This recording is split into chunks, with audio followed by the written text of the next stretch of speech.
Now, in a street fight, in combat, the unexpected, you have to be able to what? To deal with the unexpected. So, how do we understand things in terms of martial arts? How do we understand things in terms of the style that you're training under, Ninjutsu, Shinobi Ninjutsu? You know, is to be able to, what? The whole concept that we're learning, to be able to receive an attack, to intercept the attack, to neutralize it, to change the dynamics, meaning to change the circumstances, the effect. The effect of an attacker is that he wants to eliminate you. He wants to overcome you. He wants to overpower you. He wants to overwhelm you. You have to be able to reverse that. You have to be able to, you know, turn that against him or her. Okay? So, again, most attack, if it's hostility in the beginning, most attack stands from facing each other. And the scenario is that you're going to just, as in the street, you're going to throw your punch at him, or however you want to apply your strike, you know, to really take your opponent to what? To surprise him, you know, to overcome, to try to, you know, eliminate the target as fast as you can, as quick as you can. Quick point of note here is that if you get to see the videos of the knockout game, the news reports, you will see that many of the victims spoke of how they were caught off guard, as you will see in the scenarios shown here, even though this video was made a few years prior. But it's interesting how this video, although made a few years ago, applies directly relevant to what's happening now with this knockout game. Many of the victims said that sometimes the people would come up to them and ask them for the time, or asked if they had a cigarette, and one guy said before he had a chance to even get his hands out of his pocket, when he was going to get a cigarette or something, he already was knocked out. He already got hit. You see? So sometimes they just jump out and hit you. Sometimes they try to set you up and ask you a question or something. So watch the scenarios, and you can take pointers from this on how to prevent yourself from being a victim in this crazy knockout game. You owe me money, man. You owe me money. Where my money? Where my money? Yeah.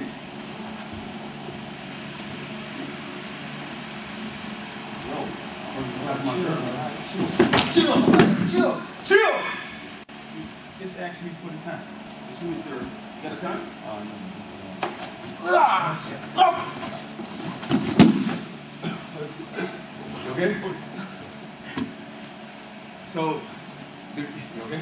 The relax is that, you know, you always want to, when you train, you're always trying to become calm about situations. You're not paranoid about unless you look at the person, you size them up, and it seems like, you know, or he's asking you for a time, and, you know, and normally I do that in the street too.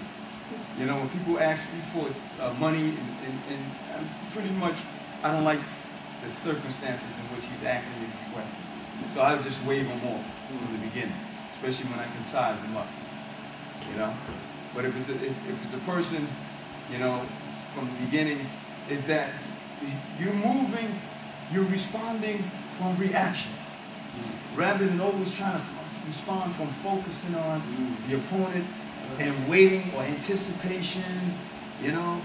You're responding from reaction. Now, if he moves, you know, out of the ordinary, this is not the norm. So I respond to the move. I respond to movement. I respond to the type of movement.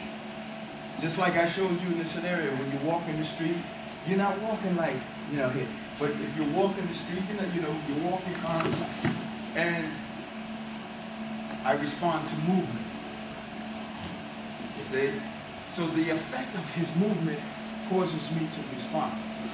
Because I can't walk down the street paranoid, looking around this and that. You know, you go downtown Brooklyn, like I said, you go shopping. When you go shopping or you're in the crowd, you know, in the city, whatever the case is, you're not paranoid about every little thing, every person, You know, you're walking the street calmly. So you have to be able to respond to reaction, movement. When you see movement that is hostile, you gotta be able to detect. Okay?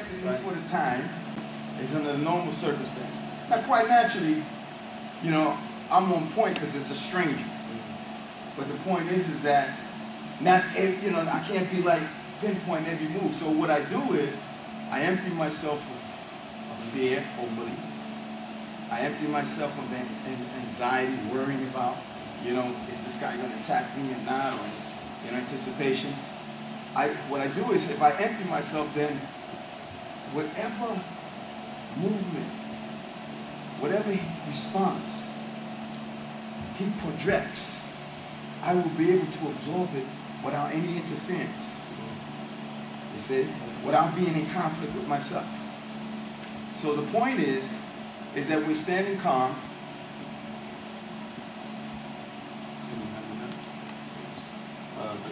You see, now you move quick as you can, you know. Hey, you got a time, man? Yeah. All right. You see, what I'm doing is that he moved once this is a peaceful circumstance. This is a peaceful scenario. There's no threat. So peaceful. So he's peaceful, I'm peaceful. Right? So if I'm tense and he's peaceful, then it sort of interferes with my ability to perceive things, you know, my intuition, you know, all these, you know, my ability to latch on to my environment. I'm tense with him, something else may come from somewhere behind. I get caught up with him, it might be a setup. So if I learn to be calm, then I'm learning my radars. I send my antennas out, you know, and I just try to understand my environment. And as long as he's not moving in a threatening manner, a hostile manner, I don't respond to it. Because if I'm calm about it, then whatever move that he makes that's out of the norm, I hopefully should be able to detect it. In other words, he's saying being calm to the point of being able to receive and detect an emotion. In other words, unlike these other people, they were calm, but they were clueless. They were calm and clueless to their environment. So he's saying you're calm, but you're calm to the point of being able to receive and perceive your environment.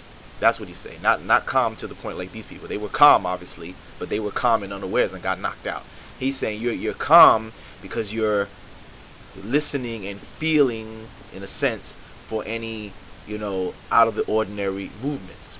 So hopefully you understand what he's saying as far as being calm in that sense. You know, for the time, the scenarios he's asking me for the time, I'm calm.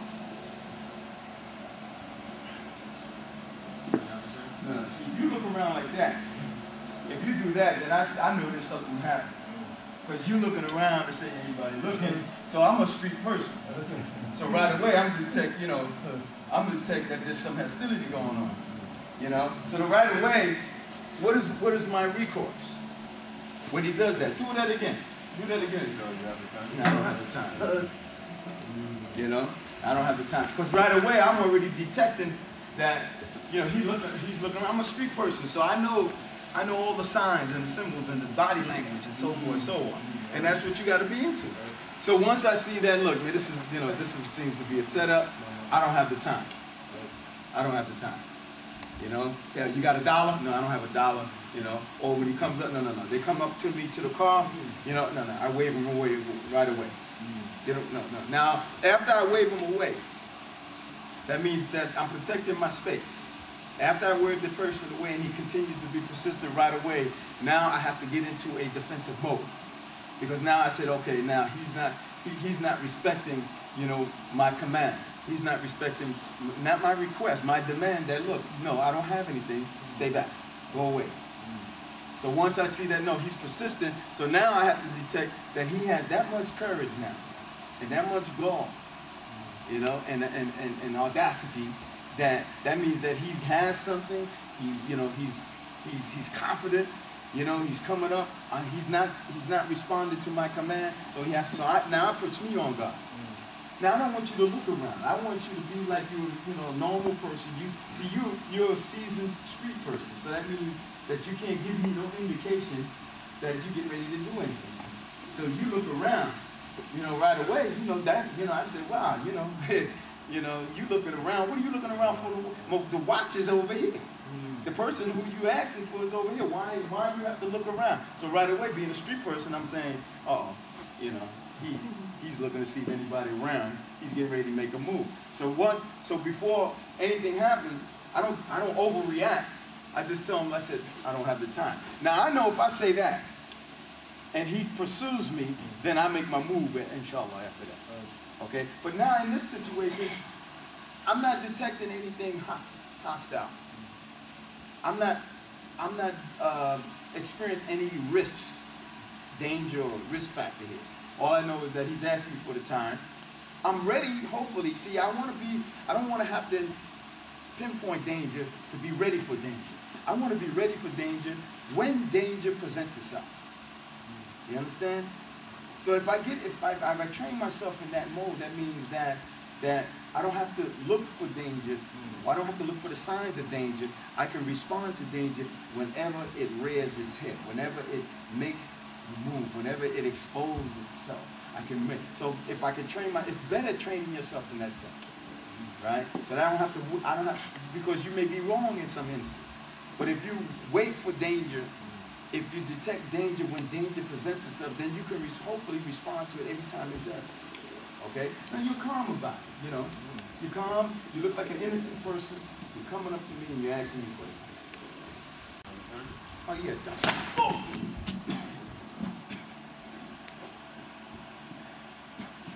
Okay? And that's the deal.